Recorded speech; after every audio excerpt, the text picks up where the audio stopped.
Larry Byrom. I live in Muscle Shoals, Alabama. I spent a lot of time here in the 70s. I was a studio musician and decided to move to California for a while. I guess it would go back to Elvis Presley. I heard that sound and I said, that's got to be it, you know. And then from there through the Beatles, naturally. And being a horn player, I was very fond of Dixieland jazz. But I started playing guitar, and I thought to myself, well, this is a little bit cooler because you can accompany yourself on guitar and singing, and it's a great writing tool. I had a garage band called the Gems, and another one called the Good Times. And of course, we were covering Beatles songs and whoever else was coming over from across the pond, you know. I was in another band that was in Huntsville that was a lot more mature, and the musicians were better. And we got on the Dick Clark Caravan of Stars tour that was through Huntsville, Muscle Shoals, and Nashville. And there was a guy in a group called the Hard Times that was on the Where the Action Is show, and they were losing their bass player. And he said, hey, how'd you like to come to L.A. and play bass for us? I said, well, I play bass. I like bass. That's fine. That'd be great. So they bought me a ticket, and I flew out there, and this was at the age of 18. And the first place we went to was to a recording studio, Liberty Records. And they already had a record deal, so we fell right into that. And then that band disbanded. And we formed a band called Trustin' Men Everywhere. Sparrow, which is what Steppenwolf was originally called, had become Steppenwolf, and they had a big hit record, Born to Be Wild.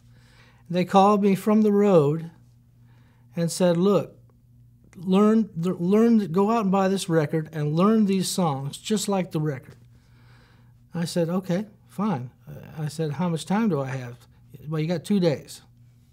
And you got to meet us in Baltimore and play these concerts with us because we can't get out of them. We got to do them. But I did it, man, and they made me a partner that night. As a member of Steppenwolf, I performed on everything from the Monster record through the live album, which was, I think that's 3 total albums. I wrote about 80% of Steppenwolf 7, which was the record that followed Monster, and that was very lucrative for me. I became more of an integral part of the group at that point. And then we did one more record, a live record.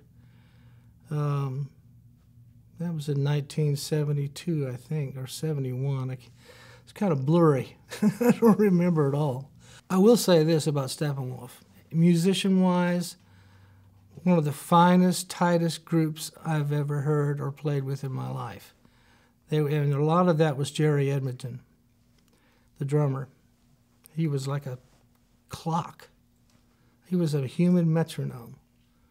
If you listen to those records, you can really hear it. I kind of felt like I got kicked around out there a little bit emotionally. So I said, well, I'll just go back and chill out. And but then after a while, I got bored, and I started playing in a band at the Line.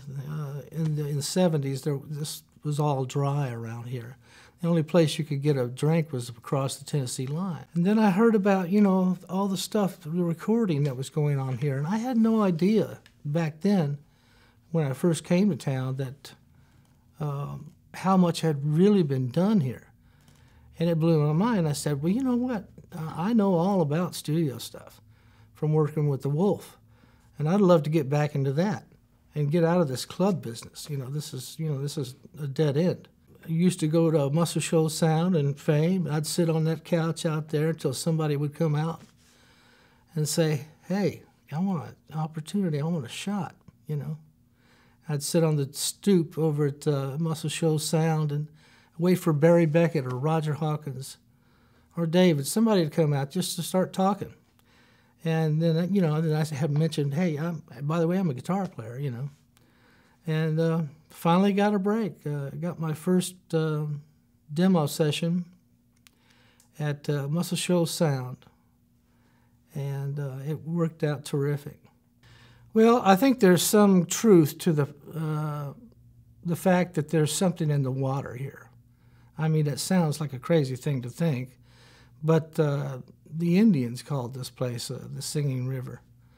And there is something that makes... I wrote more tunes in the 70s in a 6-month period than anywhere else I've been.